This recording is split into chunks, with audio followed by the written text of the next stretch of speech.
Hey everyone, Richard Metal Fan here, bringing you guys an old school album review. And today we're going to be looking into, in my opinion, one of my all-time favorite bands ever.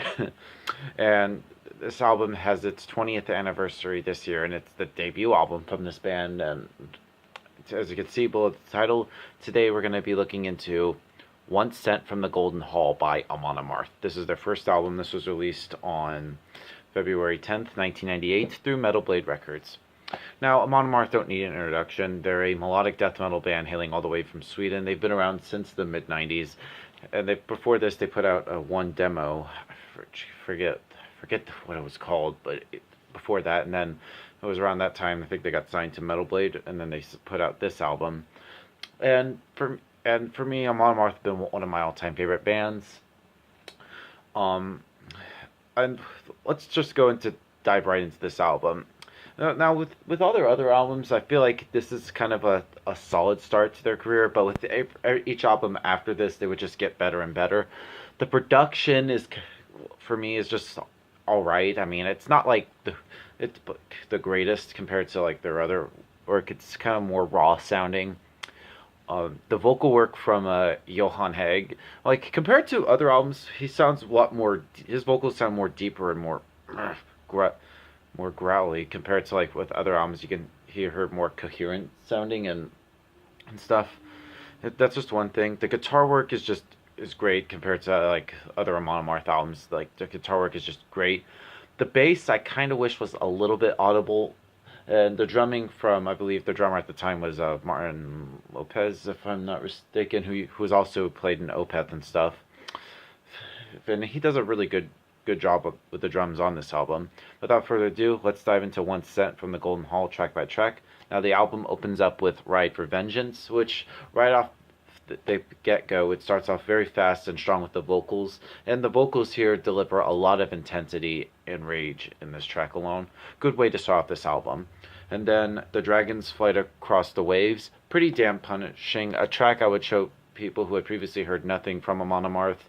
Certainly one of the few acts around that manages to walk a thin line between sort of like the melody and the aggression, where a lot of Swedish acts rely on clean vocals and guitar patches to add melody. But Amon Amarth showed this through skull-crushing riffs with a melodic accent to them, and sublime guitar harmonies which gives a great melodic feel too. Few bands manage to achieve this.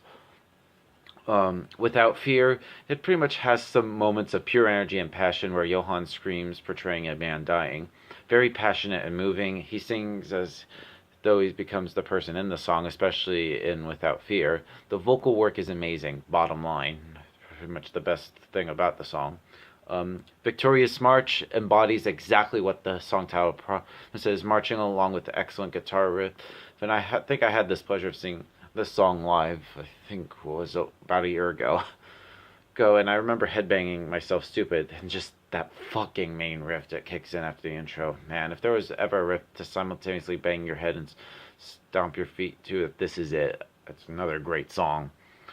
But Friends of the Suncross, which the riffs on there is just, my god. There's some of them almost kind of sounds like black metal-ish riffing, like the tremolos and stuff. It just reminds me of like old school like black metal and stuff, which is fucking great.